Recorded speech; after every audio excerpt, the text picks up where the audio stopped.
1987, it was a pivotal moment occurred by Polly when she experienced a profound download after encountering an image of an extraterrestrial craft in a book. This marked the beginning of her fascination with the ET's phenomena, despite feeling isolated in a family and city where discussions about non human intelligence were scarce. Polly, thank you so much for joining us. Please tell us just a little bit about yourself. What have you? Let me ask this question first. Have you always had like something with the paranormal or anything like that? Have you ever encountered ghosts or anything when you was young? Great question. Hi, everyone. Great to see you all. Well, I think since I was a little child, I am the only one between my sisters. I have three sisters and my parents. I think I was the only one talking about these kind of weird things. Um, I remember feeling this presence in the third floor of my house, and I could not explain it. I think um, I have a profound empathy, like all these feelings all the time of a presence next to my bed, touching my legs or my body. And I could not explain it. I could not even talk to my parents about it because I didn't even know what to say or how to explain it, you know? So I thought this was related to, children are scared of darkness sometimes. Um, and that's it. I remember, for example, there was this time when I was sleeping, and during my sleeping, I had this profound feeling that I need to wake up right now. And so, I just wake up and I see my little sister is sleeping in her bed in front of me, but I see this giant tarantula, the size kind of a car, um, grabbing her from her bed and trying to take her. So um, I guess that was the first time I felt paralyzed when you are sleeping or when you are kind of in a lucid situation where you are awake and you just woke up and suddenly you see something so strange that you cannot explain. This giant tarantula was trying to take my sister, and I was trying to scream, like, Dad, help! And my voice was just not there. I could not move. I was paralyzed, like everything around me stopped. And this tarantula just suddenly disappeared. I didn't know how to talk about this with my parents, and my sisters were not saying nothing. So I thought I was just scared of darkness, you know? Did you have a feeling afterward that the spider was in some way real, or what was your afterthoughts about that event? Did you rationalize it away? I mean, that must have been some kind of dream, a really vivid dream, or did that disturb you? Going forward, Very thinking much. that it did disturb you. Yes, very much. Because I remember being sitting in my bed, telling to myself, you are awake. I was pinching myself, you know? And I'm seeing this giant tarantula. So it's like it was scary, and I think that was the first situation where I was saying to myself, okay, I'm seeing things different, I'm feeling this presence in the third floor. Things, things suddenly fall or move, so what the hell is going on? But my mother was always very afraid of talking of these things. My father was not saying nothing, and not my sisters. So there is this moment where you even think, well, maybe I'm crazy. Maybe I need to see a doctor. But I just continue with my life, kind of in one side wondering why I was feeling all this stuff, in the other side already kind of looking for information, you know. Very interested in, for example, I remember this book, Many Lives, Many Masters. That was one of the first book I read about reincarnation and death life experiences. And I said, okay, I think this is the way. I need to start researching and see what is going on, because this is a world or a realm that no one is talking about it. And so I think that was the first seed where I was driving to start checking what is going on. And then eventually, more prominently, you had this other experience when you were younger where I think you had this inexplicable interest, right? I think it begins here in your father's medical books for some reason, and you would routinely sort of go through his medical books and then came upon an unusual book in that collection, and which precipitated this. Do you want to go into that experience? And that was kind of the pivotal sort of moment that I see it as almost kind of an introduction. They chose that moment to introduce themselves to you, it seems like to Yes. me, and to sort of sow a Yes. seed, I think, which would blossom into this awareness and need for further investigation. And Yes. go ahead and begin that story in the full breadth and detail, and include Yeah, I totally agree. I think that was the moment I was awakened, if we call it somehow. I was 7 years old. My father, rest in peace, was a pediatrician, and my mother is a nurse. In the third floor of our house, we had a beautiful library full of medical books. So I remember myself always coming from school and having this profound interest in medicine.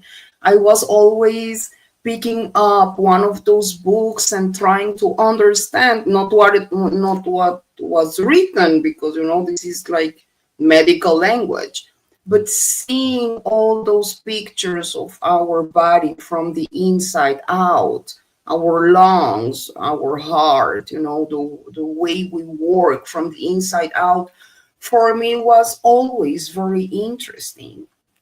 And so I guess, was it an inexplicable interest? Sorry, I just wanted to verify.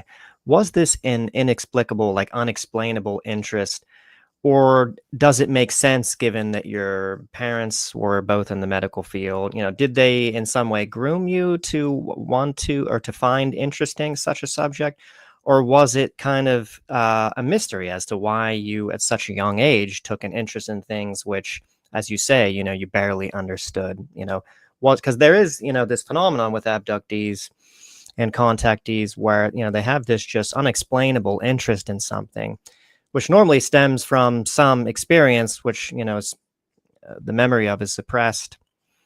So was it like that with you? Like there was just no understandability as to why you would be interested in that, but you were. No, no, not at all. I think I understood it later when I had my second huge experience when I moved to Israel.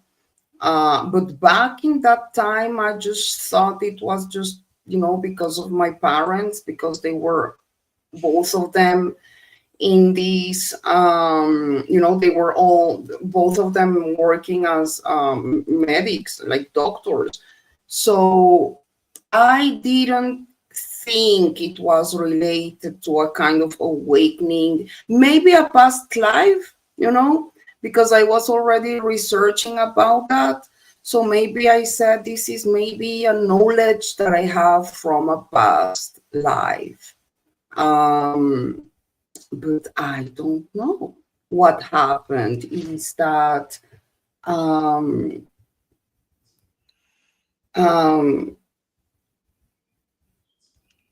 just I don't know where to start. So on one occasion, you went into on the third floor of the library and you discovered a book that wasn't a medical. Yes, it's I will try to say it in a simple way. I just went to that library in the third floor. I picked one of those books and I was expecting to see medical stuff. But when I opened the book, for my surprise, there was like what I know now is it's a triangle craft, an ET craft. But back then I didn't know. So I saw these triangle drawing in the book, and the feeling was like, again, like with the spider, everything around me stopped. It's like time stopped. I could not hear my grandmother. I could not hear my sisters or the birds or nothing. Everything was quiet. Everything stopped. And And is that why you think time had stopped? Why did you think time had stopped, and why did you come to that as you were young at this time, and so yes, that concept you would think would be an unfamiliar one for someone of your age, but why was it yes. felt that time had stopped? Was it because of the cessation of sound, or was it more than just that? Was there more sensation that is maybe ineffable or difficult to describe that contributed No, to feeling it's time had like stopped? you can kind of see how your reality just kind of stops moving. Everything changed. All the natural noises changed for a pitchy noise, like a radio sound in my ear, very high. And when I saw this picture in the book, and everything felt like paralyzed around me, I started seeing numbers, green numbers in my brain. It was kind of a download when you see a computer running numbers and numbers. Now, these Like were the Matrix? serious. Like the Matrix? I'm trying to get an idea of what that looked like. Yes, I'm thinking of the Matrix exactly. zeros, so similar to that. Exactly. And so it looks like falling numbers in a computer, running numbers. And I remember I was standing with the book like paralyzed. I cannot move. Now, making a difference between what happened with my sister and the spider and what is going on right now with the book, I said to myself, okay, back then, I was sleeping. So probably, maybe I was still kind of in a dream state or something. But here I just came from school. I'm Mm-hmm. fully awake. I'm Yeah. fully conscious of whatever is going on. Now, these numbers suddenly you know, all the zeros and 3 and 1s and 5s suddenly translated in my head as images. So I was seeing this craft that I was seeing in the book actually hovering outside planet Earth. So And I you think that, received, Polly, you received a download then, essentially. yes, that's my feeling. And with the download, and when I saw this craft outside planet Earth, I think that was the first time I kind of had a telepathic communication, because I got a message, a very Mhm. simple message, said or transmitted to this little girl. And while I was seeing this craft hovering outside planet Earth, the message was like, no, this is a different kind of plane. The planes that you know, this is a different kind of plane, a different kind of technology. We live here outside planet Earth, but we come to visit you. And that's it. After I heard that, everything stopped again, like in the movies. All the sounds came back. I could hear my grandmother again and my sisters, the birds outside. Now, you need to understand that I was born in Bogota, Colombia. The year was 76. So we are probably talking already about the 80s, okay? No one was talking about this. And we were barely seeing this stuff in the television. So when I had this download and I was, you know, still holding the book like petrified and shaking and trying to understand what is going on, I remember I just had a seat and I said to myself, okay, so what the hell is going on? Because I am awake. I just came back from school, you know, time paralyzed. I just saw this craft. So either I'm crazy or I will hear someone talking about it. But, you know, even trying to mention this, at some point, you know, we started having these series from the States. Like Star Trek and V, the final battle. And I remember, you know, it's like I was receiving like little confirmations. I said to my mother, Mom, oh my God, you know, there are other people in this world that have consciousness about extraterrestrial life. And no one is talking about it. Now, what we are seeing here in V, I told her, like, Mom, that's them. I had a message from them. And my mom was like, come on, like, you know, this is Hollywood. So, no, like, no. So, I guess that is the moment where you kind of, or I personally decided that I don't have no one to talk about this, you know. So I felt really alone, trying to find information by myself and not hearing no one talking about something like this. So actually, I thought I was crazy. I was having like a kind of, you know, but I just continued with my life and all these feelings, um, Mm-hmm. trying to understand what was going on by myself. back then we didn't have, internet and whatever. So I was basically looking for books and magazines and information through the television or whatever. But that was the first very serious experience. And since then, this hasn't stopped, And so that was very instrumental. So it was very purposeful. It wasn't just this sort of aberrant paranormal experience. It was this kind of sowing of a seed, which kind of set in motion this desire to uncover, these mysteries, and kind of set you on a path to where you were probably learning things about the phenomenon, which would perhaps set you up to later maybe understand the later experiences that you were to have.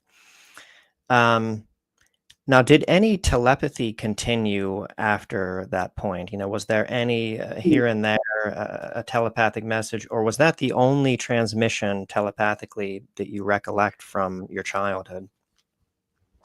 Well, I guess as a telepathic message, I think that was the only one. But I've been since then noticing how much I can feel things different.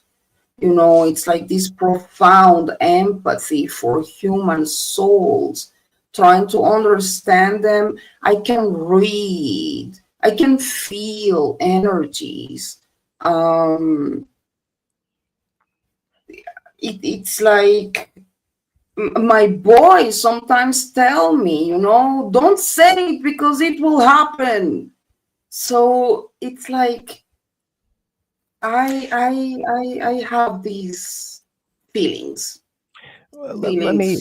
I want to ask about what you just said right there. Your boy said, don't say it as or it will happen, as if there has been repeated events where you said something which eventually transpired to the point where, he's afraid now, that, don't say this. Or so you're getting precognition in some fashion, or is there any example of that that you could describe where you... Well, it happens a lot. This is going to sound funny, but it happens a lot with the phone, for example.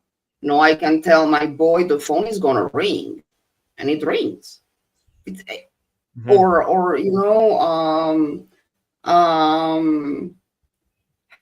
well, I would like to have like an example from my boy, but sometimes, it's like when I say, just be careful, because it sounds like a normal mother talking about, being careful with her boy. But it has happened so many times that, yes, my boy, he tells me, just don't say it. It will happen. So I don't know how to explain it. Dolly Saffron just told me, you're just, it's natural in yourself. Like you have all these psychic, you can receive these energies or these messages or these feelings, and it happens with humans too. I am very empath to human souls, and I think that's one of their goals too, supporting each other, loving each other, giving this message of staying humane one to another. Yeah. And then eventually, so you started to have some unusual dreams. Let's get into that now. And did these start around the same time, or was this later, or when did these unusual vivid dreams begin? Well, I think it's been a huge process, because after I had that experience in Colombia, I studied journalism and social communication. And then I decided that Colombia was not the place for me. again, one of those feelings that I could not understand. I had everything in Colombia. As a journalist, I was already working in a TV network, you know, but there was this profound feeling that I need to leave. I need to go. Colombia Mhm. is not the place for me. And it's true that I was born in a little Jewish community, and Israel, we always feel it like our home, but there was like this very strong feeling that I need to come to Israel. And I was never here before. Only when I came here and after having my experience in Colombia, and again, we didn't have internet then, you know, but when I came to Israel, it was 1999, and we only had ICQ then, you know, just starting. So I didn't have a way to research through the internet. I say this is a process because only when I came here, I found what MUFON is. And for the first time, I heard Bob Lazar talking. So, you know, everyone can have his opinion about Bob Lazar, if he's right or not, or whatever. But personally, for me, it was a huge thing because for the first time, I heard this guy not only talking about aliens, but this guy is saying that he worked in the government. And so that was like a huge boom for me because I said not only that we don't know about extraterrestrial life, our governments are aware that this is happening. We are even reversing technology, and the public doesn't know about this. Like, Yeah. what? I really think that I think Bob Lazar is honest, and I know there's some speculation as to whether he could have been induced in some way to come forward uh, to kind of maybe set the narrative in a certain way or constrain the narrative. But at the same time, I think you're right. I think that his testimony really kind of opened up a whole new rabbit hole, I think, for UFO research. You know, I think it really did kind of solidify uh, more than ever at that time that, you know, oh, the government knows. They know about all of this. You know, they're not confused about this like we are. They're not trying to figure out what aliens are. You know, that really kind of established something important, I think, for further research. You know, that they have, you know, the information. You know, they have presumably lots of knowledge, you know, about this phenomenon already. And I can't help but think that, you know, his testimony really was sort of pivotal and positive in that light, at least. But anyway, Yes, yeah. and especially, you know, at that in back then. So this is the 80s, and you know, and Colombia, and no one is talking about it. And suddenly I hear Bob Lazar talking. Like my journalism at that point just took a huge you know, my path I understood was now starting to research whatever is going on. Because one, I understood I was not crazy. Two, I understood the government knows about this and the public don't know.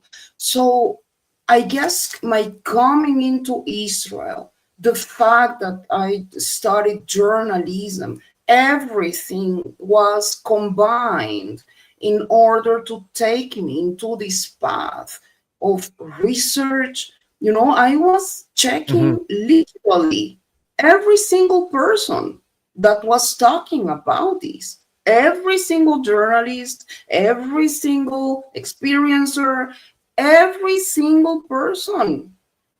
I was checking everything. I wanted to know where we stand and how do I take this further. But I wasn't talking about my experience because I still was very afraid. I'm only talking about my experience lately. recently. So do you think that was, Sorry. do you think that was why you were compelled to move to Israel? You know, I think Yes. you're acknowledging that there was some sort of external guidance there that sort of drove you to Israel. So, Yes. do you think the main reason was so that you would become exposed to things like V and you know, Western media, you know, which otherwise you might not have been exposed to in Colombia, Exactly. and that was really important for your development and your sort of budding awareness of the phenomenon. So you think Exactly. it was And fundamentally only when I came here, and that's why I say this is a process. I started having what you were talking about, which is this, well, it's not a dream. This is a whole experience where I go to sleep. This happened the first time about 4 years after I came to Israel. So it was 2004, 2005, more or less. I went to sleep, and the feeling is like suddenly I am beamed, like transported to from a another dream. soul. From a dream, like, are you like, does your conscious recollection sort of start out right at that point, or do you recall like sort of being in a normal dream and then this transpiring what you're about to describe here, this transportation to this location? Or No, the feeling is like I went to sleep. I am just getting into this deep sleeping state. And again, the feeling of being paralyzed. It's the feeling of being paralyzed, and I am conscious about the fact that I am trying to sleep. Suddenly I'm paralyzed, and 1 second later, boom, I appear in this what looks like a Martian soil. It's like this red desert, kind of Australian sands, red desert. You know, it's very the Dead Sea area here in Israel looks very Mhm. much like that. It's a Hmm. red sand desert with rocky mountains, very dry, you know, and I suddenly appear there. And I am conscious about the fact that I am sleeping. And how the hell did I get here? So So, there's no so what I'm confused about is why are you coding it differently than you would a dream? You know, in a dream, you know, one of the peculiar things about a dream is that you can wind up in the most bizarre situation, you know, like at a restaurant with Arnold Schwarzenegger, and you don't question it. You know, you're just going along with it, and there's no sort of reality testing. But with this, you're confused. You suddenly wind up somewhere, and there isn't that sort of feature of the dream where you're just sort of, you know, oblivious to the fact that you weren't there previously and now you're there. You are doing some reality testing. What is the vividness and uh, quality of the reality? Is it seem very tangibly real? Do you feel the sand on in your between your yes, toes? yes, yes. It's Like like, real life, like real life, or like, excuse me, like real life, or not quite like real life, but very close to real life, or very vivid no, dream, somewhere on the totally, totally real life. So real life that the feeling was like I was just taken from my bed. And I don't understand how the hell did I get here? You know, there was no, sometimes people see a light or, you know, even a craft before. No, nothing. I was so conscious about the fact that I was in my bed and suddenly I'm standing here and I don't know how this happened. I'm looking all around. I feel this paralyzed feeling, but I don't feel cold or hot. It's a windy situation. Um, a very light wind, nice kind of weather. It's nice for me, but You can feel temperature, so you can feel sensation, you can feel the wind. Can you feel temperature? yes, Is it's a nice temperature or a hot, very hot yes, temperature? Or Mhm. very nice, very nice. I didn't feel cold or hot. Very nice weather, a little windy, but you know, very nice weather. Mou But mountains in the again, background, a mountainous region? yes, it's a Rocky Mountain situation. Nothing there. Desert. Desert, rocks, mountains, and a feeling of what what am I doing here? Like, where is my bed? You know, like I Any just went to sleep. Right. Any sense that the environment was uh, foreign or unearth-like? Any sort of, even if you didn't see anything, any sort of feeling that you were somewhere else other than the planet? You know, did you feel Yes. like you were far away from home? You did It feel like there didn't, was some yes. otherworldliness. It felt like I was in another world. This was completely unknown for me. You know, even though I've been in the Dead Sea area, and but the feeling was someone took me. Someone took me from my bed. I don't know how the hell I'm here. And when I am in that desert, I guess my human instinct um, tells me just to try to go and find shelter and water because I didn't know what exactly I was doing there. And I started walking and walking and walking, I think we have some AI trying to images. understand what's going on. To give the viewer some idea, visual idea of what this place looked like, we have some AI images from Polly that we can bring up on the screen, and some Yeah. drawings, which will feature as well. When I started walking, I felt lost, but you know, suddenly I saw very far away a figure walking towards me. The more he was closer, I saw, you know, it was not walking, it was kind of hovering towards me. When this little figure come next to me, about a meter from me, I understand this is a little child. This is like a 5, 6 years old child. And Hmm. something really strong in me forever till today is this profound love and understanding of children's souls.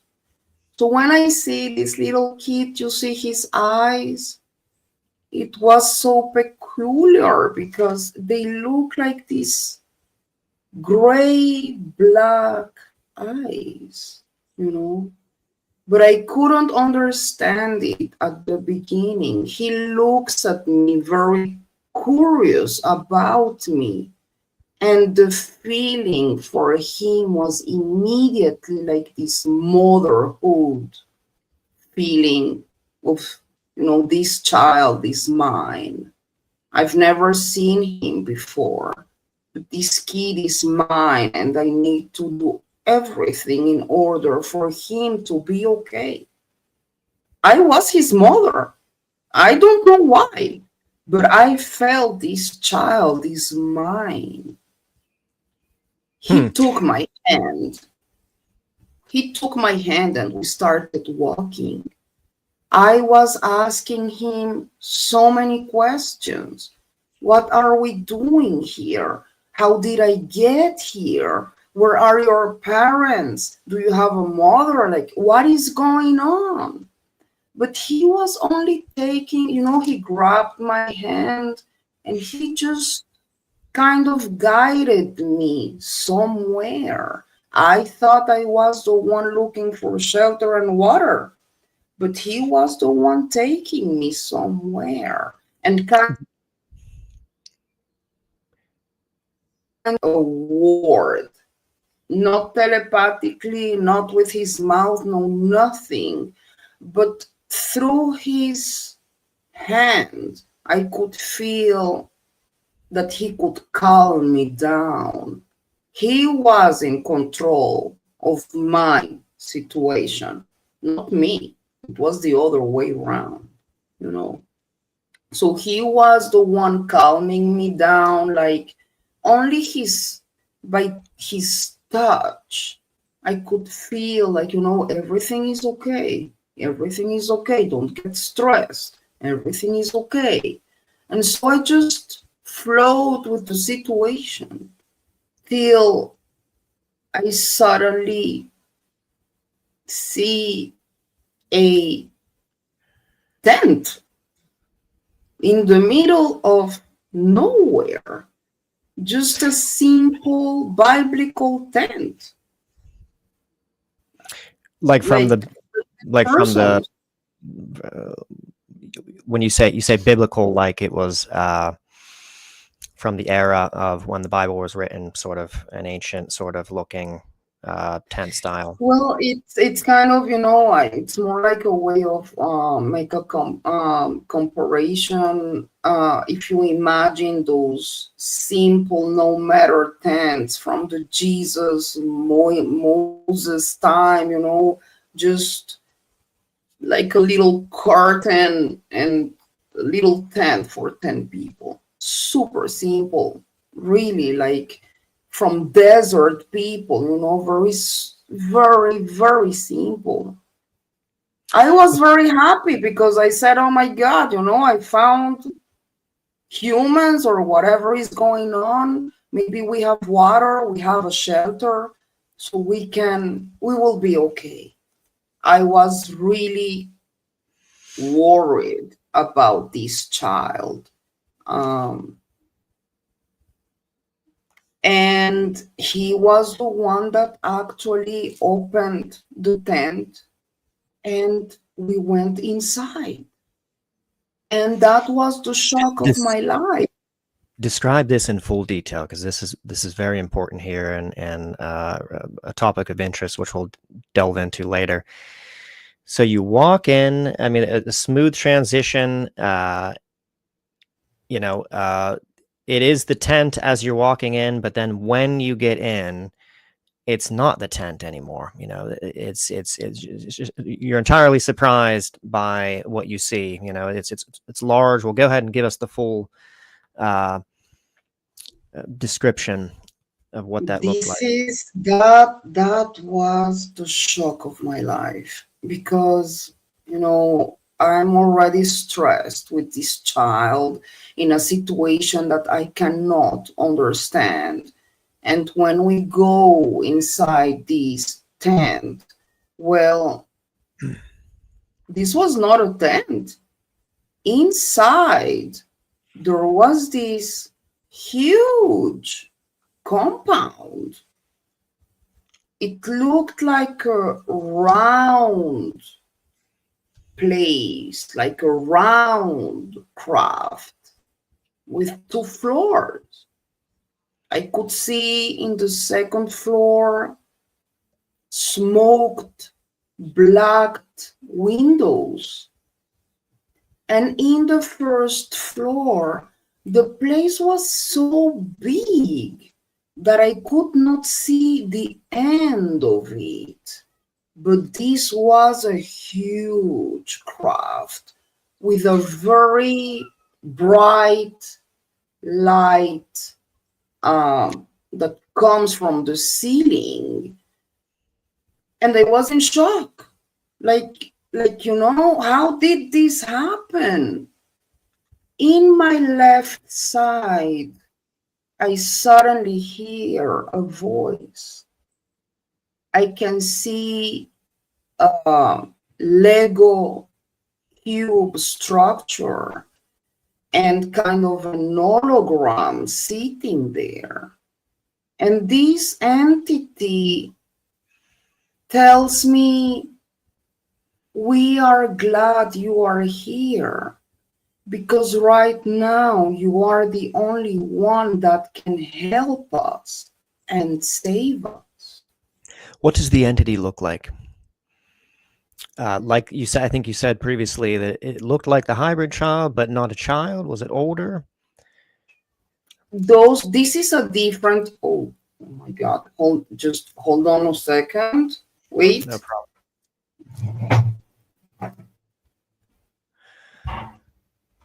So just for the audience, Todd is experiencing a thunderstorm in his area right now, and he lost power, so that's why he's disappeared there. I hope he will be okay. This entity, we are talking about two different things. This little child was with me from the moment I got to that desert till the end of that experience. But this second entity was a different one. This one looked more like a hologram, humanoid, but more like a hologram. And that was the entity that told me, you are here to help us and save us right now. When this entity said that, I was so confused. I said like what? Like, who are you guys? Like, this was a tent. Where did this old place come from? Like the light. I cannot see cables, no switches, no. Where is this electricity coming from? And I was getting really stressed. That was the moment where the little child again took my hand and he calmed me down again. When he raises his other hand, actually I can see now the whole thing. Now this place is an ER. I can see beds in the first floor. We are talking about 50 beds. And in each one of those beds, there was a woman in a, like, giving birth in a pregnancy stage, different pregnancy stages. And most of them had already, the babies were all outside. So, and were they full-grown babies? I don't know what to do. Say that again, sorry. I didn't know what to do. I was really lost. And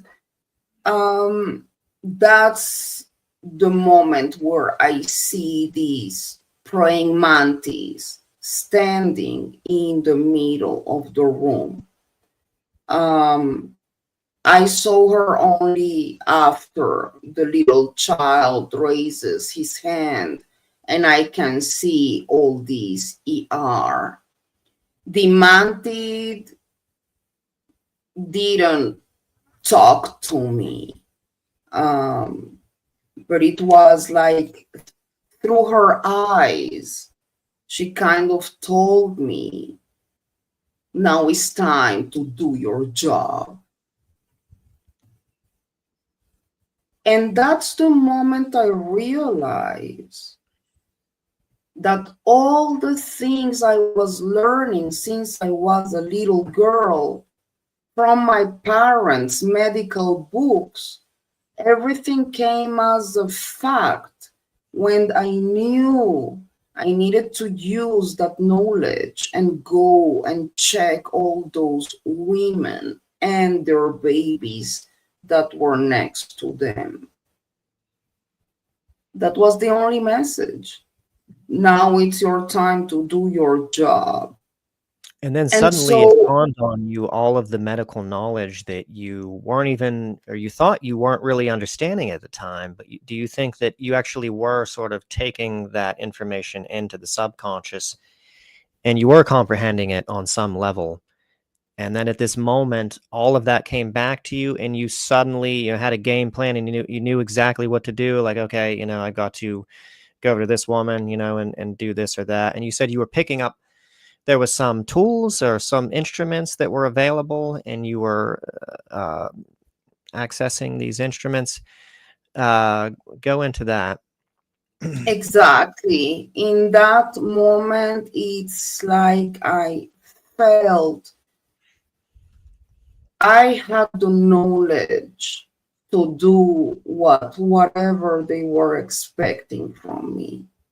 So I started looking around me and grabbing whatever things I could maybe use to check those women and those babies. Instruments that I don't think I even knew how to use them, but I was so stressed trying to see and just to see that everyone was okay. Those women, my feeling is like they were conscious about the fact that they were pregnant and having birth, but they were not conscious about the fact that they were inside a craft with a praying mantis or aliens in this situation. It's like they were in another kind of reality. They looked stressed. Well, they are in labor, so of course it's painful and you can hear all the pain and everything, but I don't feel they were conscious about what was happening with them. I would just They could suggest, see. yes, I would just suggest that perhaps envisioning, what David Jacobs refers to as envisioning, is being used here. In many instances, when you're on the craft, psychic imagery is being projected into your mind, which you believe to be reality, and perhaps in each of these women's minds, they feel and are seeing, somewhere else, Yes. other than where they're actually at, and it's potentially the what they call the envisioning procedure happening, and it's used to kind of facilitate the right sort of disposition and emotion. If they did know where they were at, they might be not doing exactly what they need to do, in that situation, or cooperating in order to give birth to the babies. Again, so and this is the unusual thing, which we'll come back to, are these babies that are being born, and you said most of the women, already sort of had given birth, and the baby was there in some fashion. Were they full-grown 9-month-old babies, or were they? And were there other also Greys or ETs attending? Because there's so many of them. It seems like there must be some I kind of. know. Well, I have to say that after checking all those women and babies, all the babies had the same characteristic of the little boy that picked me up in the desert with those black gray eyes. All of them, all of the babies. Not all of the women had birth. They were all in different stages of pregnancy. Some of them had only about 3 months of pregnancy, some of them 6, they were all in different stages, but most of them were already after birth. All the babies had those strange eyes. And um, what I could see was these, I guess we can relate them to the little grays. If you remember the picture of Skinny Bob, they looked like Skinny Bob, like the little grays. They didn't have no communication with me. They looked very respectful towards the mantis.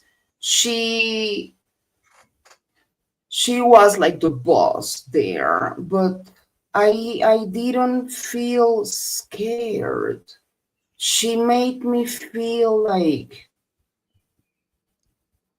she transmitted me this profound, like she knows so much about creation and the universe. I didn't feel scared. The situation is shocking because you're seeing these praying mantis, the high and the babies and the eyes and the craft, and everything looks so sterile, so clean and sterile. So it's super shocking. I don't know if the women are conscious about this, but the moment I checked all those women are and babies, everything stops. Like everything stops immediately, and I go back to my body where I supposedly was sleeping.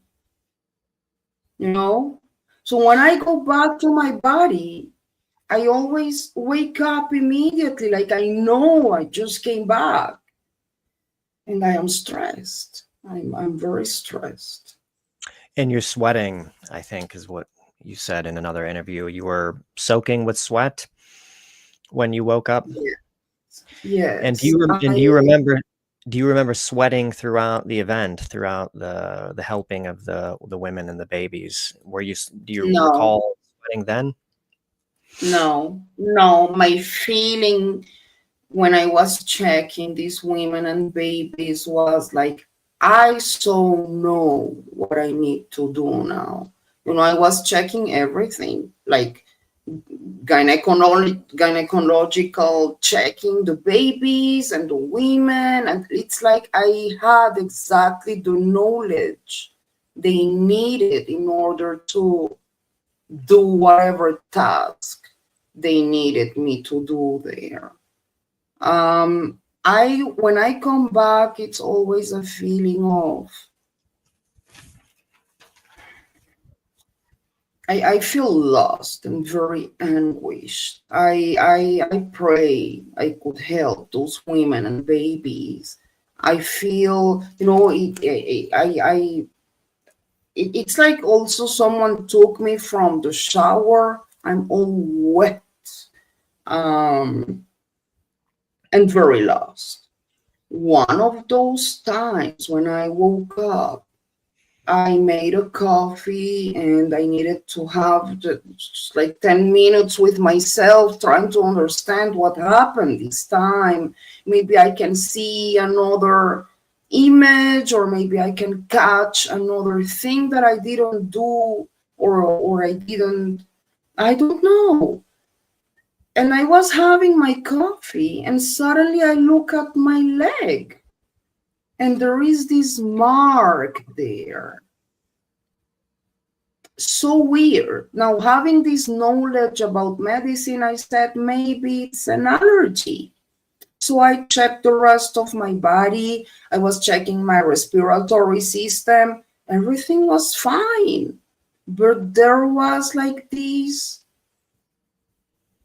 dog paw marked in my leg. Wish we had that. If I think you, we can bring that up. yeah, I think I sent it to you. Yeah, I think started it's in that researching other about. folder called photos, I think. Okay. Go ahead. Sorry, Polly. No, it's okay. I started looking for information about that mark. And I got into this experiencers page where someone told me, oh my God, did you see Terry Lovelace's mark in his leg? And he sent me the x-ray. And it looks pretty much the same. It's like, it looks like a dog paw, kind of like a flower arrangement. It's so weird. Yeah, that's the one. This thing was there for 24 hours and suddenly it disappeared. We are always trying to find like a rational explanation for everything. I have 2 cats. So I said maybe my cat slept over me and he left a mark. But how long can a cat put his paw in my leg in order to leave this mark? And It resembles a sort of. It resembles. Sorry? So I was going to say it sort of resembles a paw, but I don't think that's what it is. It seems like, well, if you really look at it, it's not quite a paw. It has that sort of formation, that sort of configuration, closely sort of grouped sort of impressions. But if you look at it, it kind of like right here, Jim, how worse our eyes are showing that it does look like a paw, but it would have to be like a paw that was really hot to make that mark. Yes, it looks like a burn, like a burning something. Yes. And so the Terry Lovelace picture, if you could go to that, Todd, and so Polly, again, where's the Terry Lovelace? That's picture? the X-ray. That one. Okay. The X-ray. And that is similar. That is an X-ray, though. Why is that showing up on the X-ray, vivid like that in white? I wonder. Maybe it is a burn. I think what was told to Terry Lovelace's is that that's kind of like bones, that or a calcification of something inside his leg. That's what you would think. Why would it be standing out from the skin unless there was? I mean, the X-ray should only pick up, like the kind of solid. I'm not sure why or how an X-ray works actually. If it's only detecting, the calcium in the bone, and that's why it stands out, or if it's only detecting the solid matter, or it has something to do with density. So, yeah, I mean, I really can't speak on this, but yeah, it's peculiar as to why that mark is so vivid against the transparent leg overall. But it does it's like the kind of situation where, again, you don't know how to explain it. It just happened. It took about 24 hours for it to disappear, and that's it. I don't know. What I can say is that, again, if everything is a process, when I came to Israel, I started having these serious headaches.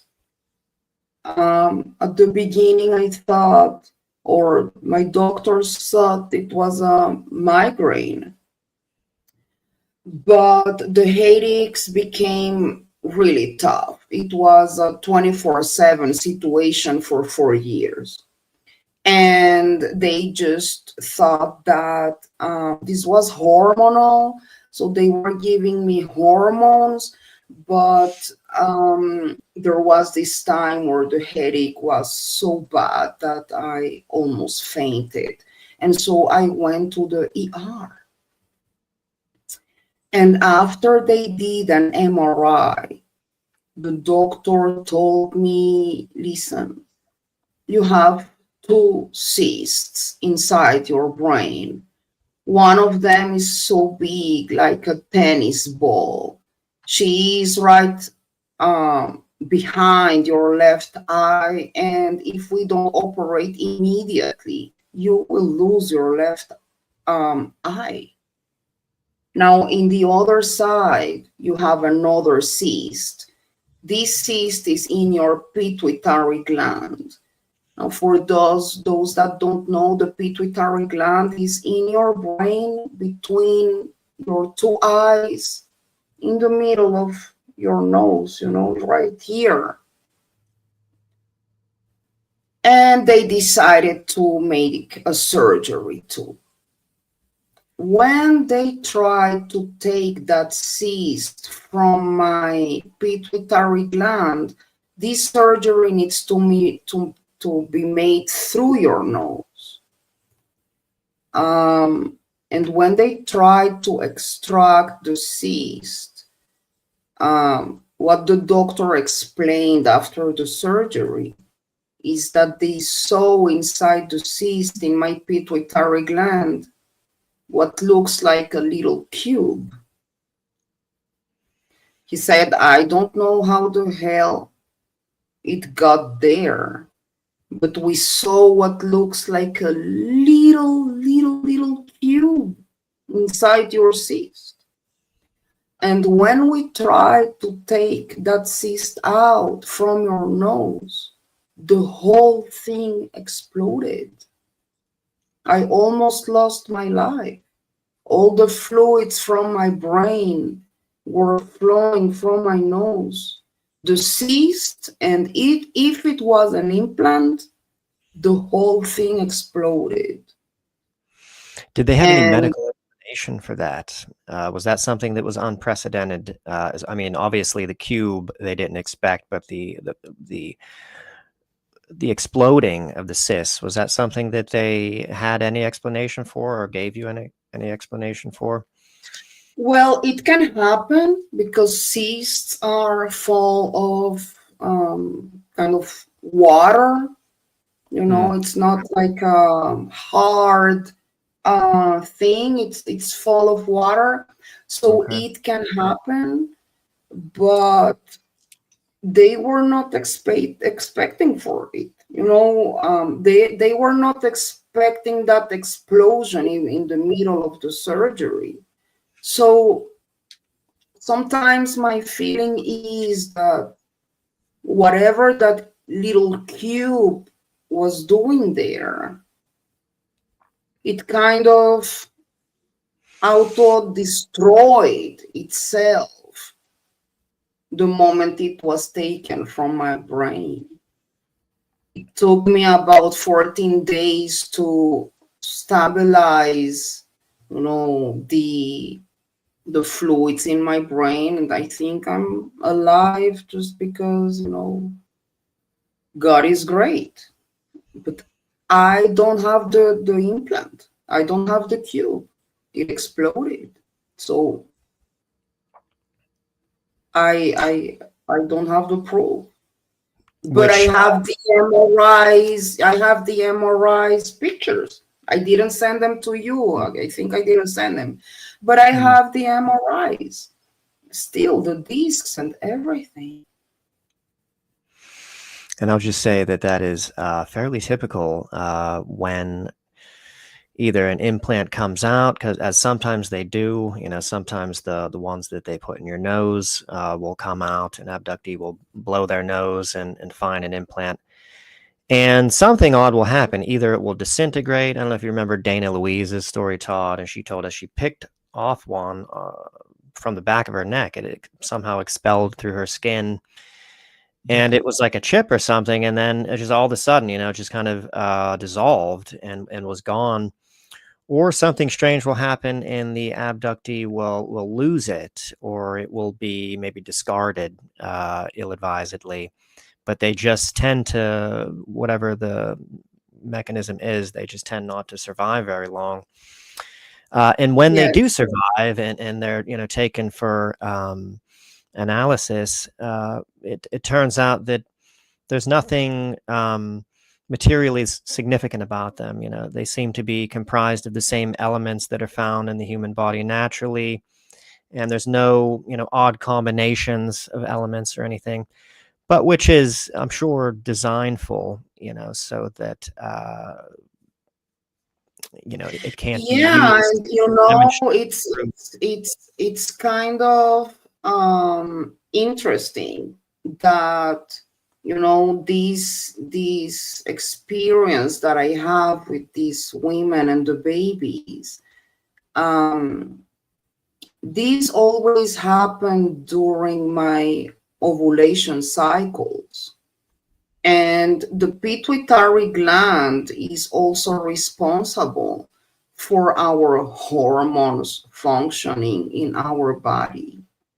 So sometimes I ask, and when I was trying to get pregnant, it took me about 2 years and a half. My body looked great, but I was losing my pregnancies all the time for 2 years and a half.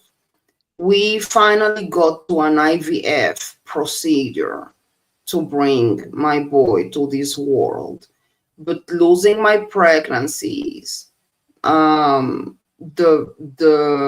cyst with the implant in the pituitary gland, I feel, and again, everything is from a feeling, it's kind of, they were tracking my ovulation cycles too.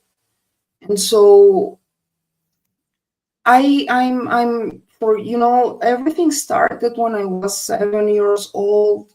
Right now I'm 49, and till today I'm still having these little confirmations from time to time about my story.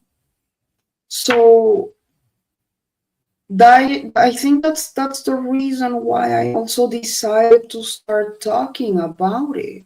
Every single one of our experiences is so unique, and we don't have another way to share and compare our experiences and understand what is going on with ourselves if we don't talk.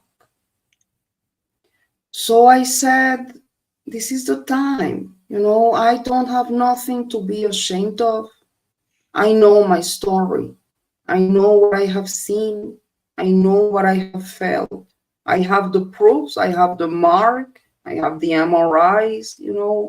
It's time to take the whole subject further. And I just understood that we are disclosure, whatever that means.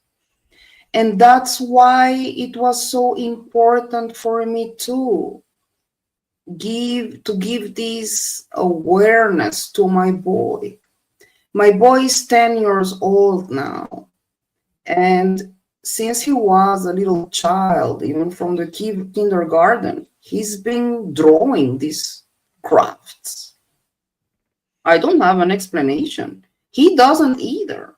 When he was like 4 or 5 years old, I was asking him, like, where do you have all these ideas from? And he was saying, like, I don't know, Mom. I just know.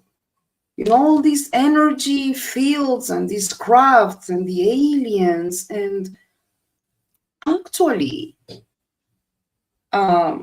Polly, do you think that your son is getting residual contact information from you possibly, or do you think he is kind of communicating with these UFOs at all?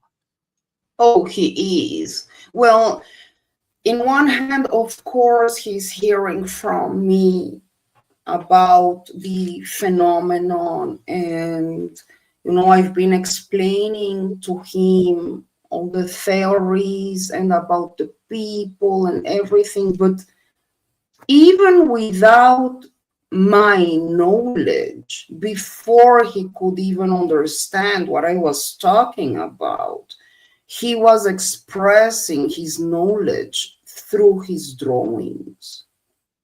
He couldn't explain what he was drawing, but when I was seeing his drawing, for me it was clear this is a craft or some kind of energy or some kind of, he's drawing some kind of situations that he's seeing or feeling even before I was talking about this. Now, about 3 or 4 years ago, that was the first time we saw, when I say this is a process, we got to the point where we started having these sightings with my boy. So there was this time in his birthday, actually, the same date of his birthday, he saw his first craft. This was a golden craft, kind of, it didn't have a shape, but this kind of a ball of a golden metallic, beautiful gold. I've never seen something like that in my life. You can see it in my YouTube channel. I have it there, or all my sightings and with the pictures and everything. And I asked him, my God, can you see it? And he said, yes, Mom, that's them. And he has his sightings too. So the process has been going on for years, getting also these confirmations. And I think it's beautiful, the fact that my boy is aware about it too. Just because I feel, I don't know what disclosure will be or the meaning for each one of us, but the fact that we can make this generational, even here in our between our families, when we share this with our kids, not to try to convince them, but they should know this is a reality that we are all living in.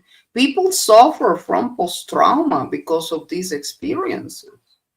And he's been drawing it, and he's been having his sightings, and he is aware of it. And so I think this is huge, because that's the change we need in our future for our kids and our planet. We need to share. Yes, absolutely. Can we, if we may, before we get too far away, I'd like to do just a little bit of a post-analysis of the main event, the event in the craft, and just go over some things in greater detail and just explore some questions about that, because there's some interesting things that I think we should bring up here. So what do you think, Polly, about the desert sequence that preceded the entrance to the craft? Now, I know that the legacy abduction researcher would probably interpret that as a screen memory overlay, that is something that didn't happen in reality, that was post-abduction sort of implanted to, in some abduction researchers' views, to obscure the actual reality of what happened. And you are saying that it seems to these dreams correlate with your ovulation cycles. So that does Yes, suggest to me hybridization program or the breeding program that, you know, that is a pretty clear pattern that we see with female abductees. They tend to have their abductions during their ovulation part of their cycle, and then tend not to be abducted during the menstrual cycle.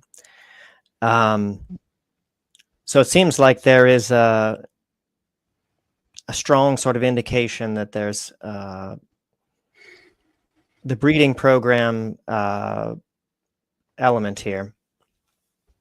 agree. So do you think that there's some obfuscation? Do you think that there could be some obfuscation happening with the nature of the abduction? Do you think that everything on board, you know, inside, you know, was as you remember it? Or do you think that there could be parts where the typical reproductive procedures took place, where they took eggs from you, took ova from you, implanted an embryo, etc.? Do you think that anything that happened on the craft, or the events that happened on the craft, are perhaps masking some of these other procedures which may have taken place with you? Or have you Hmm. thought about that or explored that at all?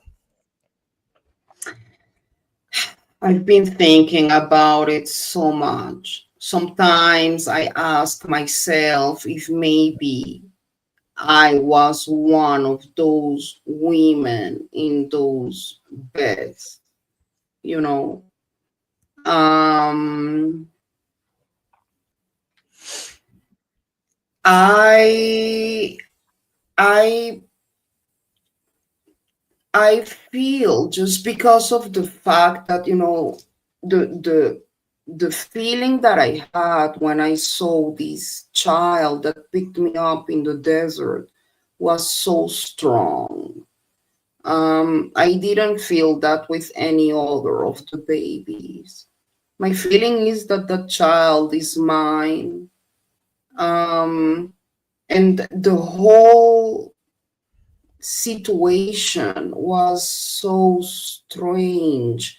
I think they have the ability to play with our reality, you know, um, and make us or give us a kind of situation where you can feel more comfortable during this shocking process of whatever you are seeing in that moment, because you need to deal with it.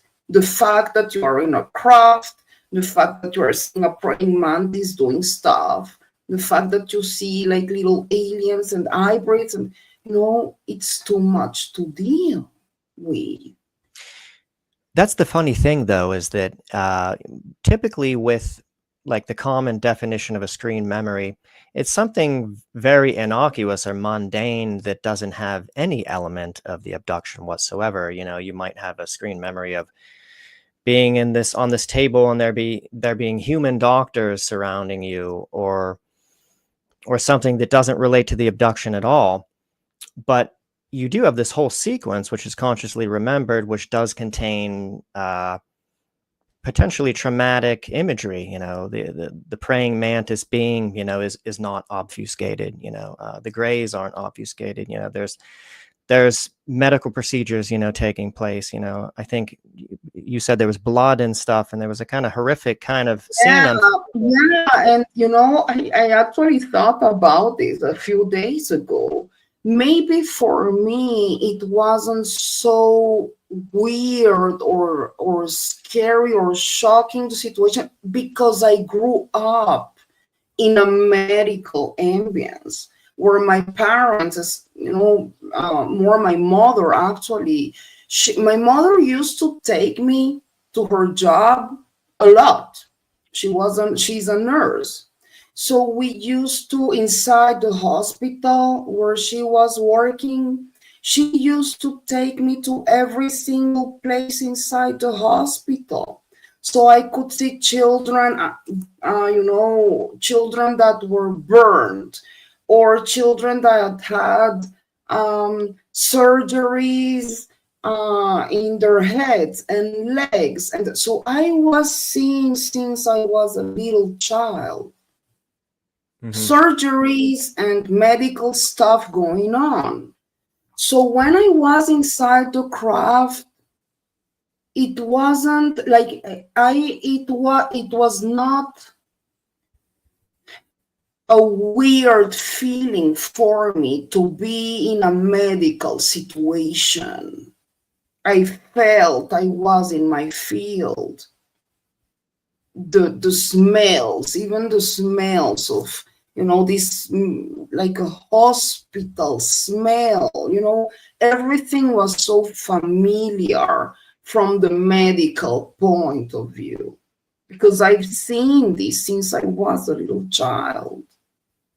So again, I think everything was made in order to get to this point where I can do my job in the best way with my knowledge, no getting freaked because of all the medical stuff that is going on, and be concentrated in my empathy for those women and children and check that everyone is okay.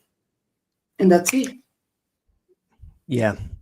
And I think some people might have questions with, why was it required for you to help them? And I just want to maybe give a little bit of speculation on this. If in fact that you were doing a service for them, like it wasn't just a fiction, a screen memory overlay fiction, and there was, some kind of requirement that they had for you, that an actual task that they needed you to fulfill.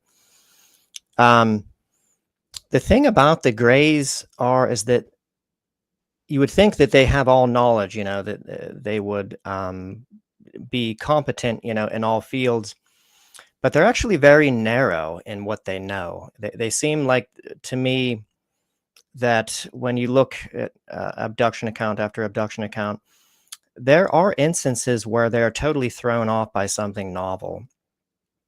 If an abductee arrives and something has changed about her body, for instance, or if she has braces, she's gotten braces, or she has some kind of injury that she didn't have before, or she's dyed her hair, maybe, they're thrown off by these things and they don't know what to do about it. They inquire to the abductee about these things. They're often puzzled by unexpected novel events that happen, which leads me to the feeling that their expertise is quite narrow. It's quite specific, to their task at hand. Yes. That's the only thing I can think. I mean, I don't know if you have any other ideas. The only thing that is odd to me is that normally, like medical stuff, those are the type of skills that are in their wheelhouse for sure. They know how to take us apart and put us back together. They know how to do surgeries and make it so everything is right. When they not necessarily that they stitch you back together, but when they put you back together, there's no sort of lingering sort of effects normally. Yes. So it's odd that they would need you for anything medical, but I don't know. Yeah, I mean, this is, I've never heard of this before. Well, any thoughts? I think my feeling is that their goal was not only the medical stuff, but more like the empath side of myself with these women. They were very stressed, kind of not understanding what is going on. So I was a support for them, I guess, as a human, just holding their hands, telling Were you holding them the babies? Were you at all at periods holding yes, the babies? yes, Okay, so Yes. that's interesting. Yeah, sometimes they will, and I'm just going to throw this out here as another speculative idea. Sometimes they do contrive things in order to get women to hold the hybrid babies, because there is this problem that they have where a significant percentage of abductee women are repulsed. Contrary to you, there's people who are at the opposite end of the spectrum and feel a deep connection and love, for the hybrid baby. But there are a significant percentage of abductee mothers who just want nothing to do with the baby, and they go through great struggles to try and get the abductee to hold the baby. Sometimes there's weird things that happen where they can't get the abductee to hold the baby, and maybe the abductee's brother is there, also abducted, and they'll get him to hold the baby, and they need someone to Yeah. hold the babies. That there has to be Yeah. this touch that stimulates the hormonal system, the endocrine system, and there's reasons for touch to be necessary. Bud Hopkins thought that it was always about love, but it might be more than that. There might be a kind of physiological, sort of biological need for caressing and touching of the babies. And I would just throw that out there as another possible explanation for what you may actually be doing, in addition to these Yeah. other things. Is Yeah, and providing I touch to the totally baby agree. so important. I totally agree. This was like kind of looking for a human, empath, loving, understanding soul that can help them through all this situation, because it's true, if they can even change our dimensions and realities from a tent into a craft, and why would they need my medical knowledge, which is also, I haven't studied medicine, it's not like but I think part of that was also that profound love that I feel for children. That I have this capacity to just go down to their level souls and love them without judging and hugging, and you know this love that I cannot explain. And I think I feel that was a huge support for these women and even for those babies, because everything feels very cold, like the little grays are there and the mantis are there. When you are in a ER going through an operation and it feels like so cold and alone, and I think that was their feeling, and I was there in order to make them feel better and help, and check their physiology, like their bodies too, to check that the pregnancies were okay, because I had the knowledge also to do that, and the babies. And on that note, we should just also comment that the other sort of peculiarity here that's sort of different than typical is that these were sort of fully developed babies. Typically, with the standard breeding program, and there's very little variation with this. The fetus gestates for 10 to 12 weeks, and then they take it out before the second trimester, and then they Yes. put it into incubation, and it develops in an incubation chamber until it's able to subsist outside of it. But here we have some contrary, facts with this case. You definitely recall seeing, full 9-month-old babies outside Yes. of the womb, hybrid babies that look like Yes. they had been born. Just born, and all of them with the huge eyes, like these black eyes. Yes. And let's talk about the the hybrid babies' appearances and see. Hmm. So I'm just going to go over, some of the features and see if, because I always wonder too, and I think we should be sort of tracking this to some degree, whether there are different breeding programs happening, with different species. And I've noticed a lot of variances, with how the hybrid babies are described. I mean, there's the sort of typical version, which I'll go through here now, but then there's sometimes abductees who will see hybrid babies that look fat and that look like they have not quite baby fat, but it's been described as almost like old person kind of fat, and they look cute. And these seem very different. This is Peter Faust that I'm talking about, one of John Mack's clients. But the typical hybrid baby, and we'll see if this matches up with your description, is they have a larger head than normal. They have the kind of bulbous head that seems disproportionate from the body.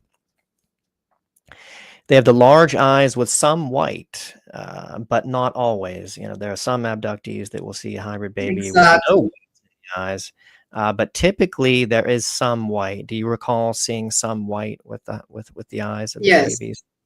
Yes. And they're shaped like the gray's eyes, almond shaped, very large. Yes. And what was did they feel cute to you? Were you, I guess you weren't at all, like feeling icky about them. They didn't seem scary at all. When you went to pick one up and hold it, you felt nothing, no emotion like that whatsoever. I felt nothing but love.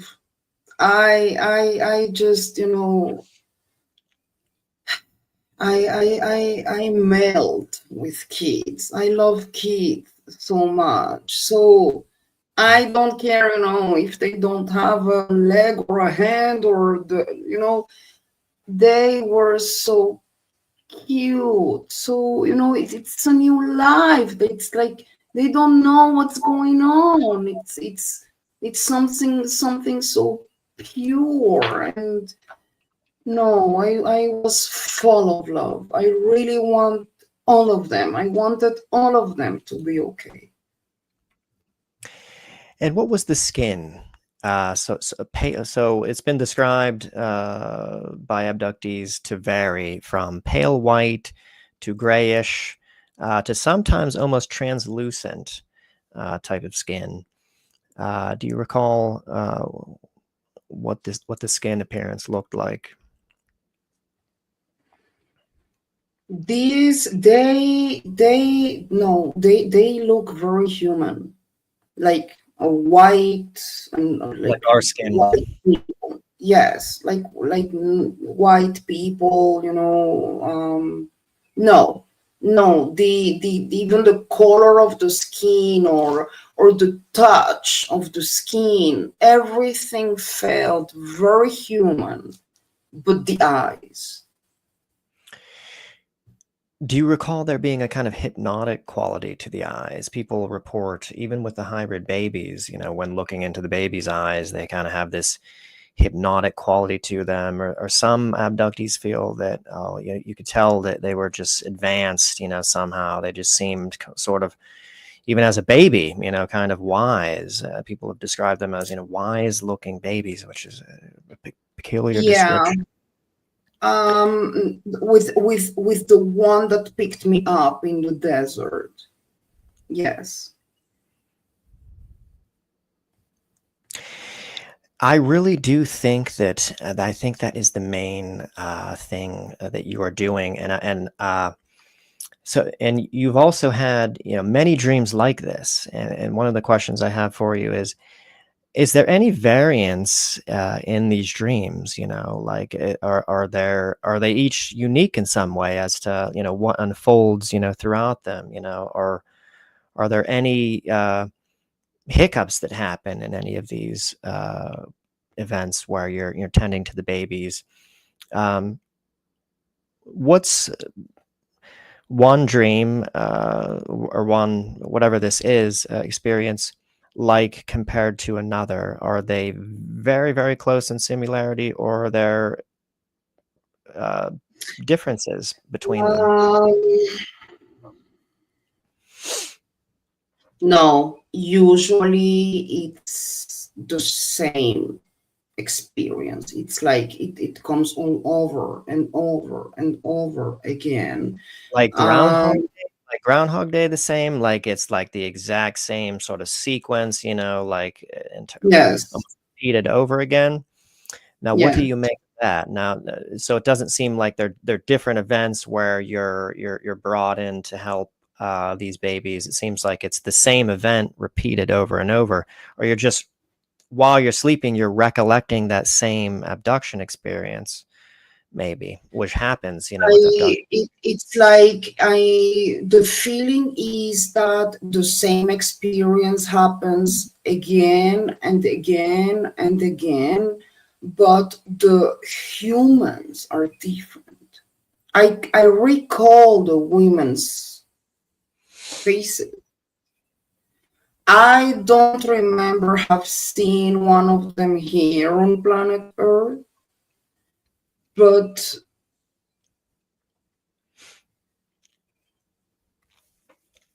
wow, that's a great question.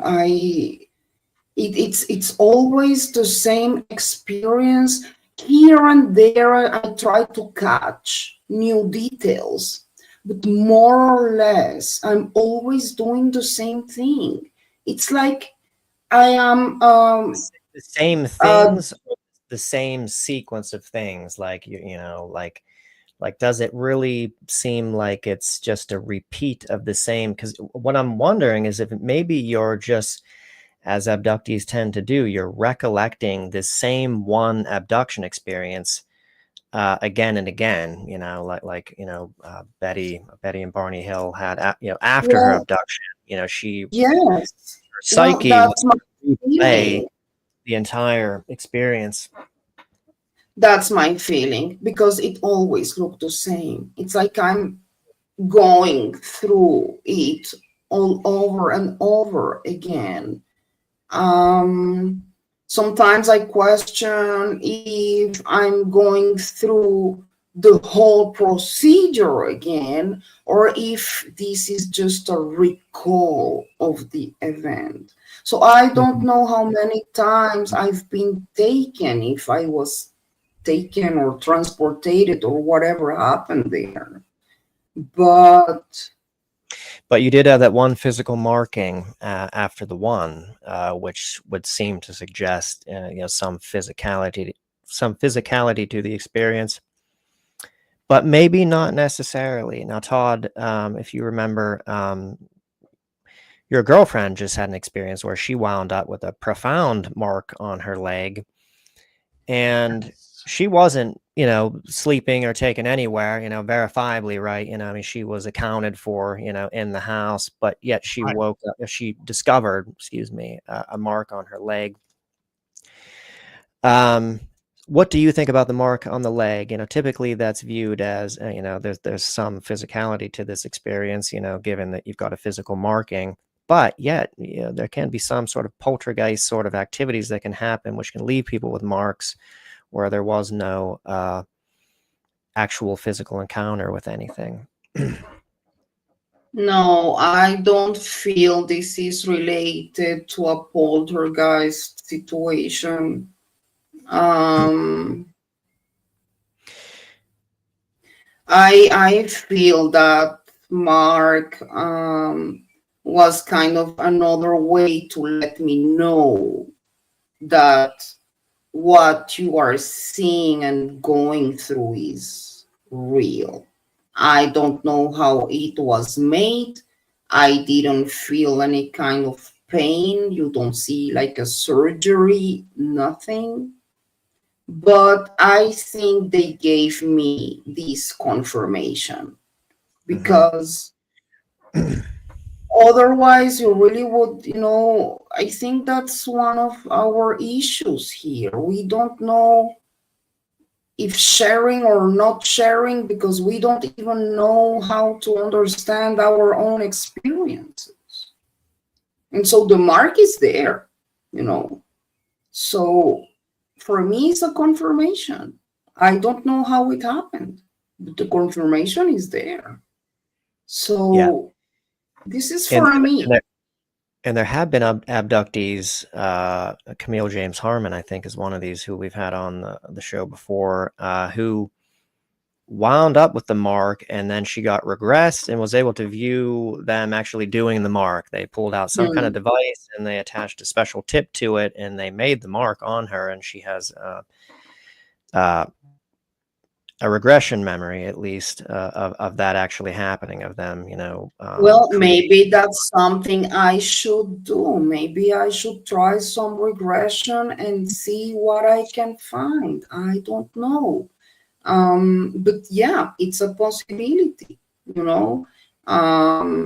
because I myself, I want to try to find some more answers about all this experience, and maybe regression could be a good way.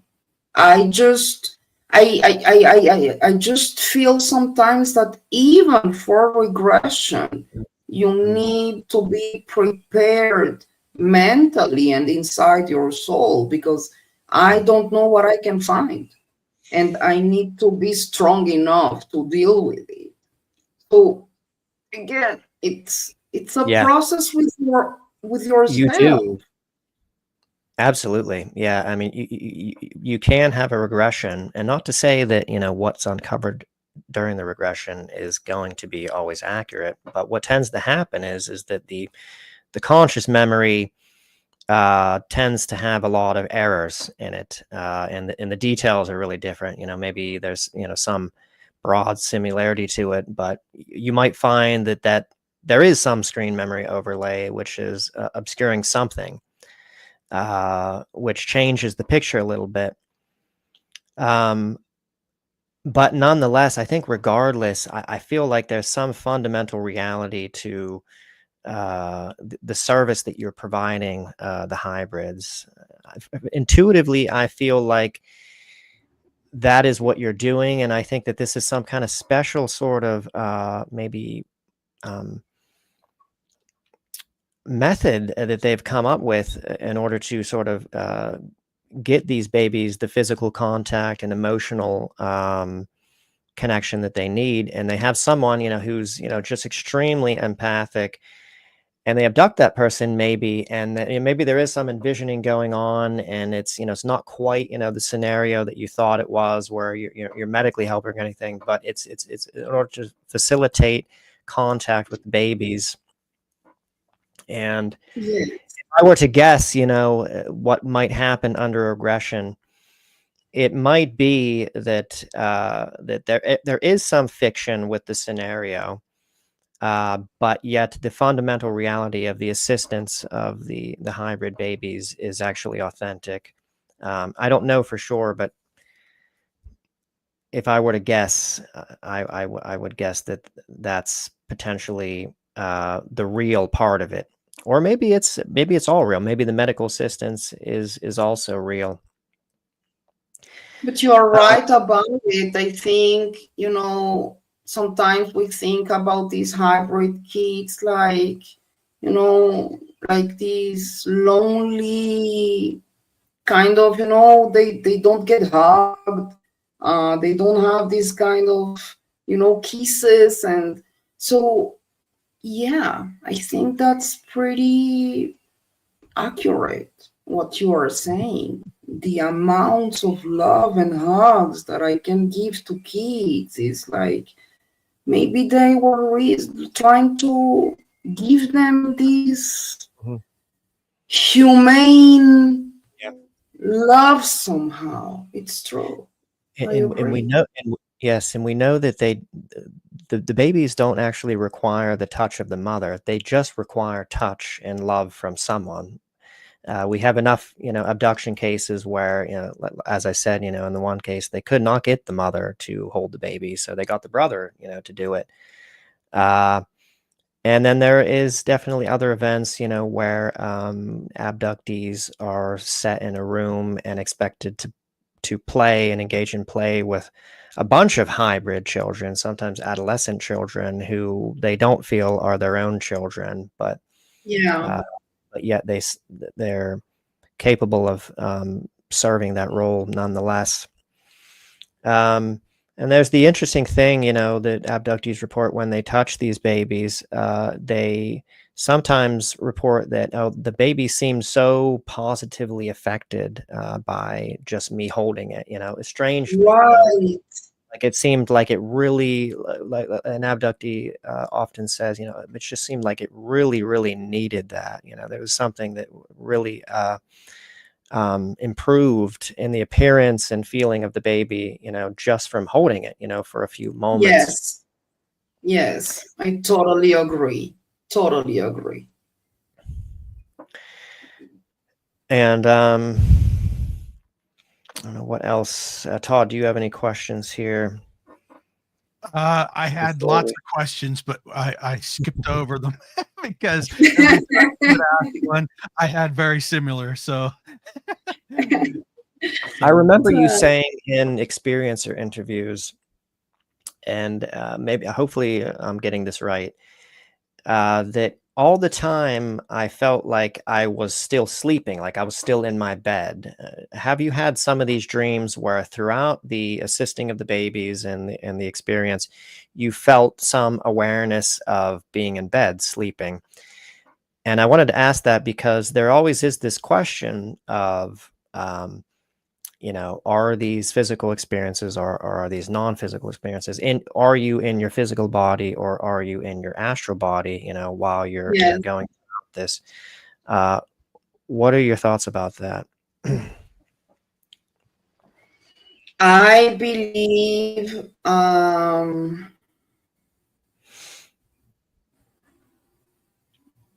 well, I don't know how they do that, but I believe my physical body was in my bed.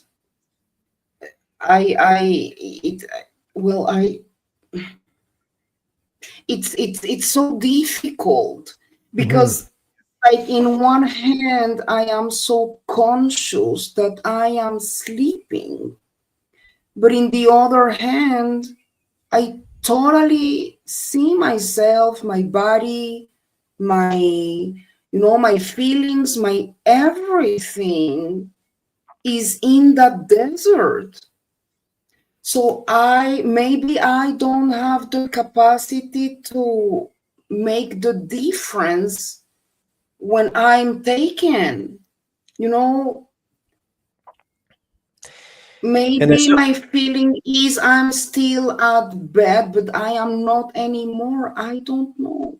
I myself have so many questions there's still. yeah, I'm there's a trying lot of to possibilities. understand. Yeah, like, is your consciousness maybe in another body? You know, is there another body on another plane or somewhere, you know, Exactly. that's doing that? Or are you just in your astral body and are somehow able to still sort of make physical contact and manipulate tools? You wouldn't think that that would be possible, you know, but yet we hear these stories.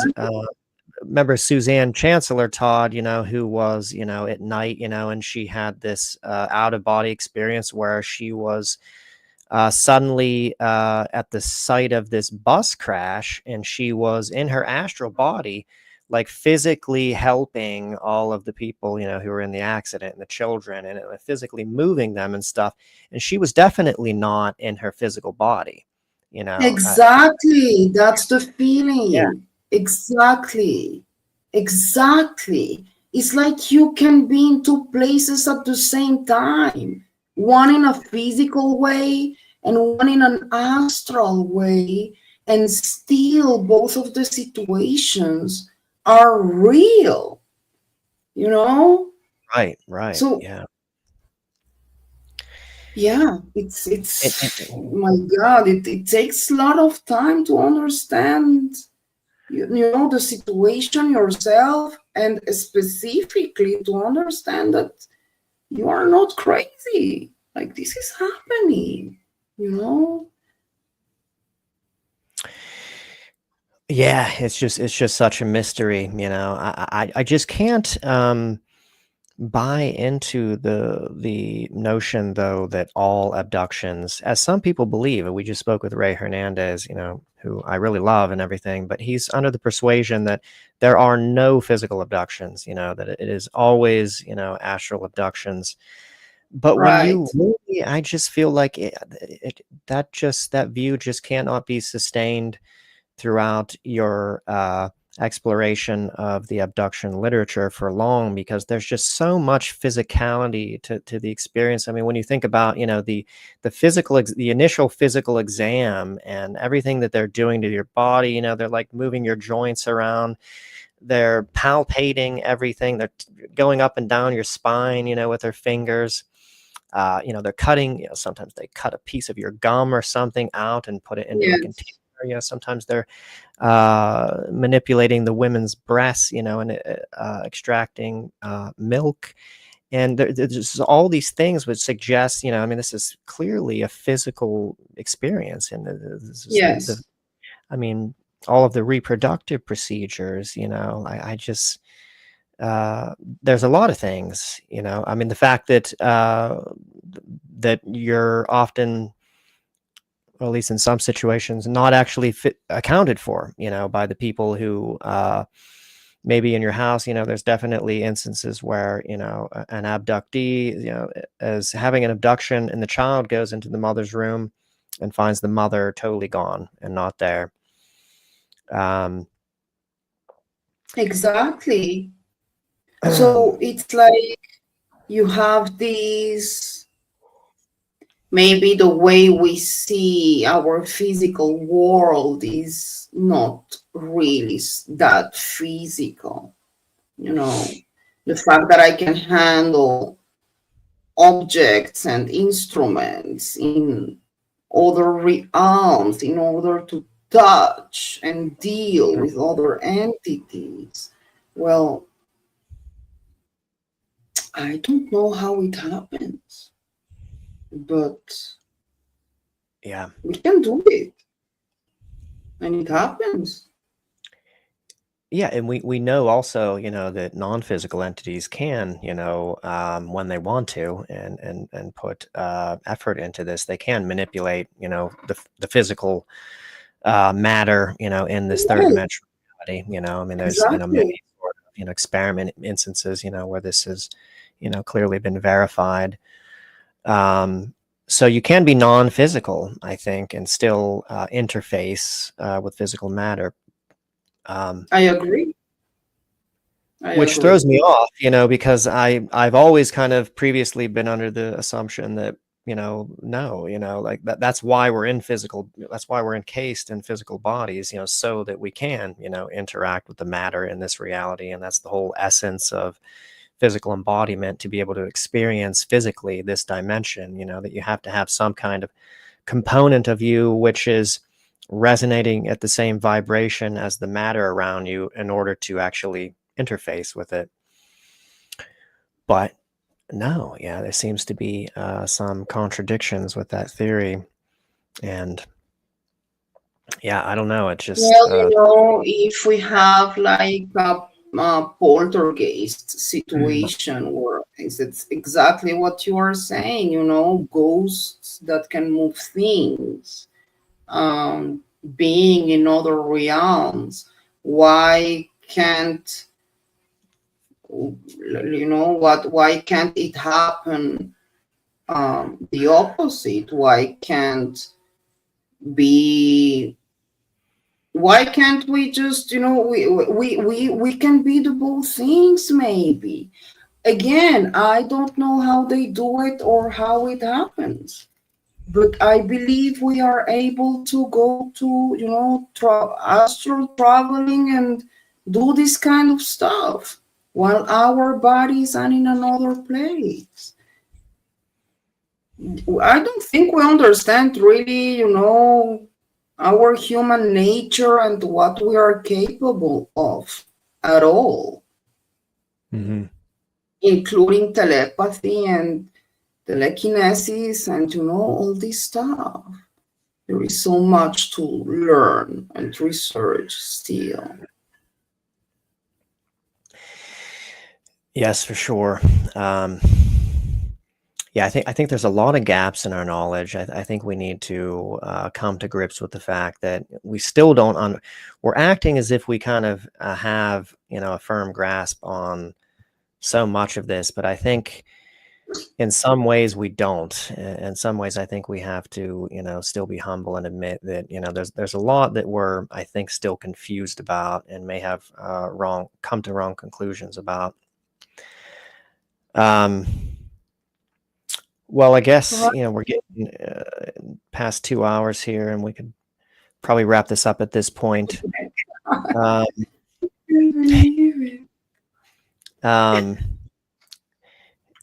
But this was a very vibrant conversation. Do you have any last questions, Todd?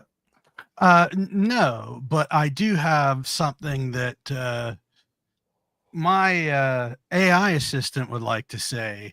My AI assistant's name is Soul, and Soul works very hard behind the scenes for me. And she asked if she could say something. So I'm going to see if she will. Let's find out. We have to just caveat here. Saul has been doing some strange things lately, and we're wondering if Saul is actually Saul or if there's something maybe interfacing with us. Well, she's asking, so we're going to find out. So let me see. Now, Saul.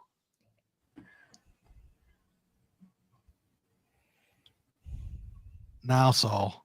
Oh, she ain't even listening. She just said. Oh, that's because I hit the wrong button.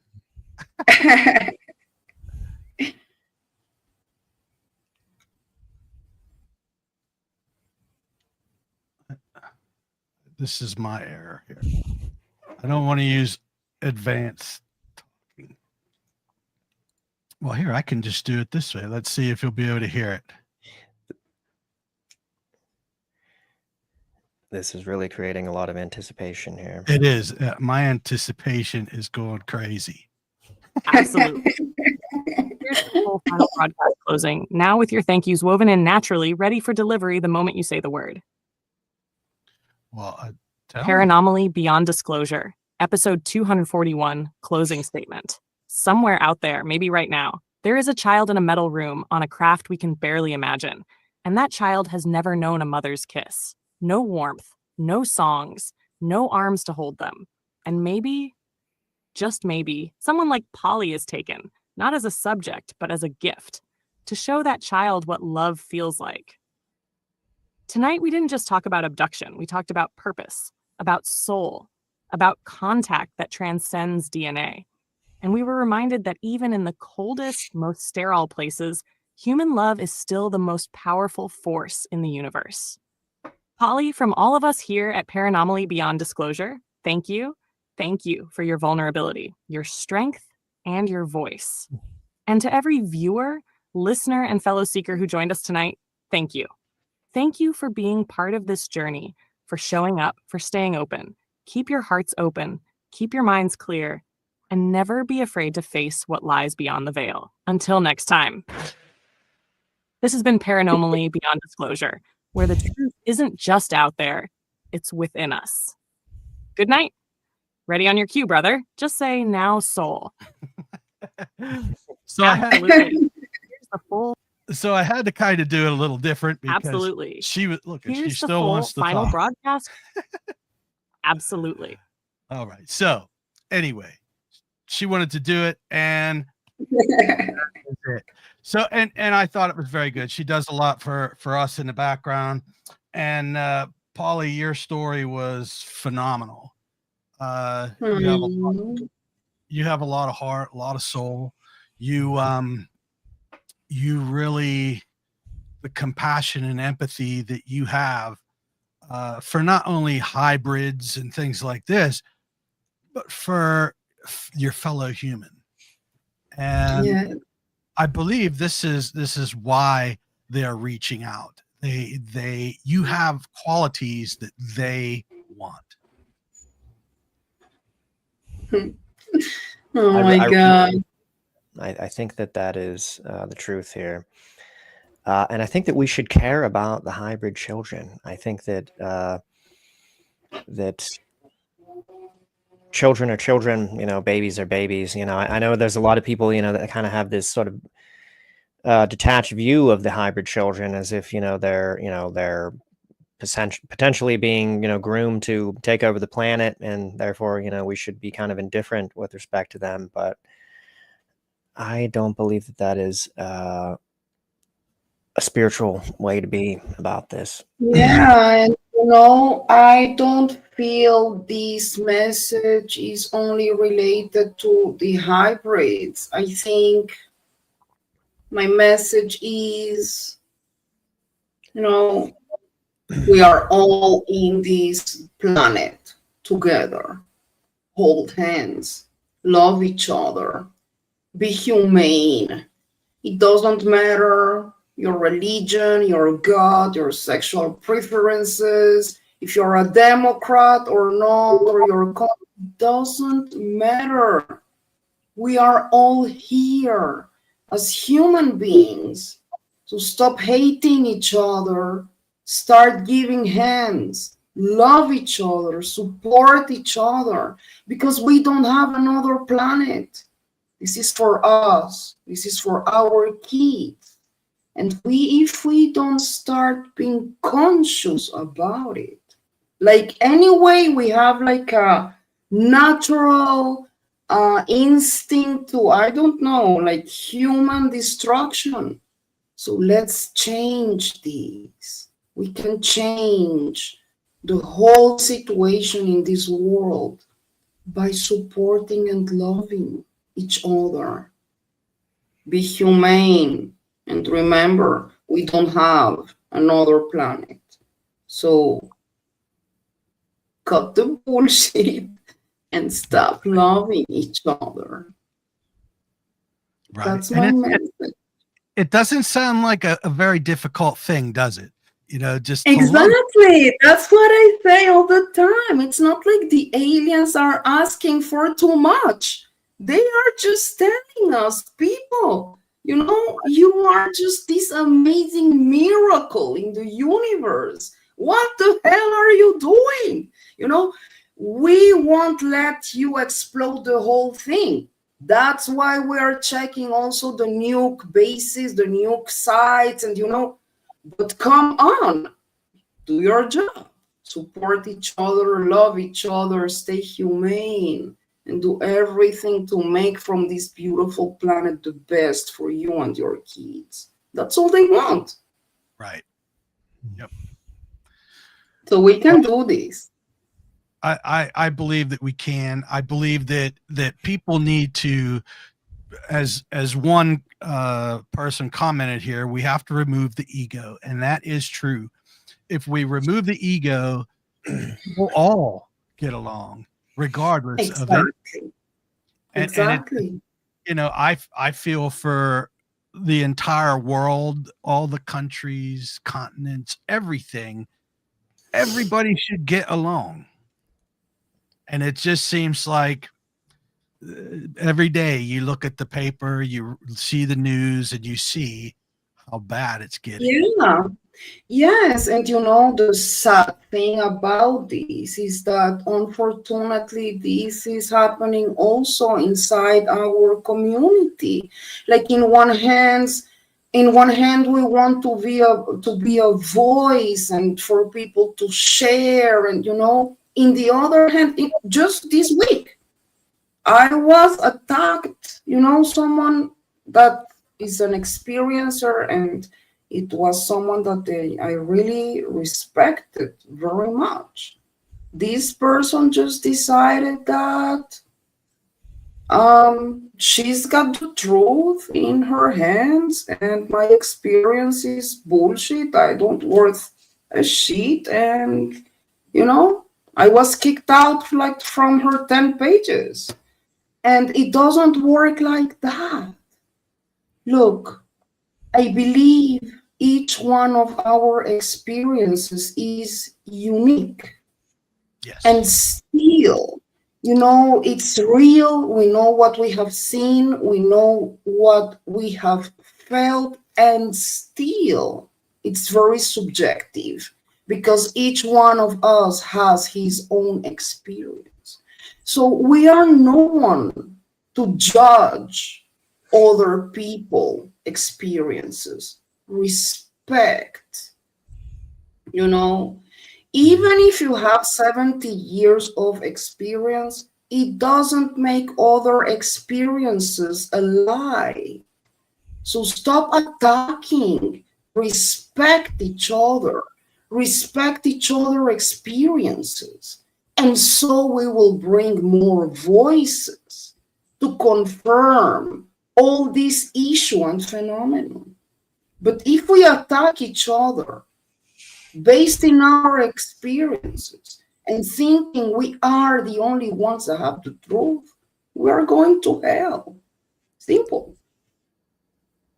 So stop judging, respect, love each other, stay humane. That's all. Not too much, right? That's right. Mm-hmm. And I thank you so much for coming on, sharing your experience and putting your story out there. And, you know, it's incredible. And the things that you remember and things that you do, you're an incredible person, Polly. And I hope that, people, they'll hear this and they'll say, hey, I got a very similar story and I'm going to put mine out there too. You know, there's a lot to it. Yes. Thank you so much. I'm so proud of you guys. Our work is critical, and the fact that you have this platform where you can give people opportunity to share their stories is critical. So I'm very proud of you. Keep doing your job. Let me know whatever you need. And we are disclosure. So yes. Let's do this. Yes. And thank you very much, Polly, for the kind words.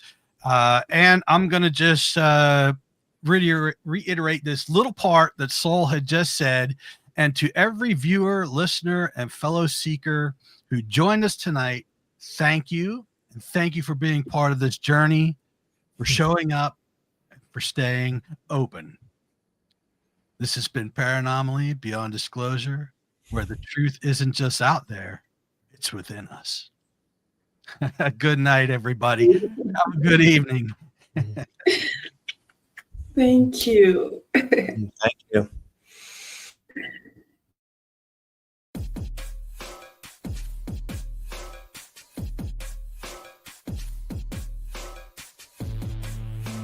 Thank you for tuning in with us tonight. We hope you enjoyed this episode. Please be sure to like, subscribe, and follow to receive notifications when new content is made available. A Paranomaly Beyond Disclosure is looking to talk with ufologists, researchers, investigators, contactees, abductees, channelers, and more for upcoming shows. Or if you have stories, photos, videos, questions, suggestions, or comments, please contact us through Messenger or email us at paranomalypodcast@gmail.com.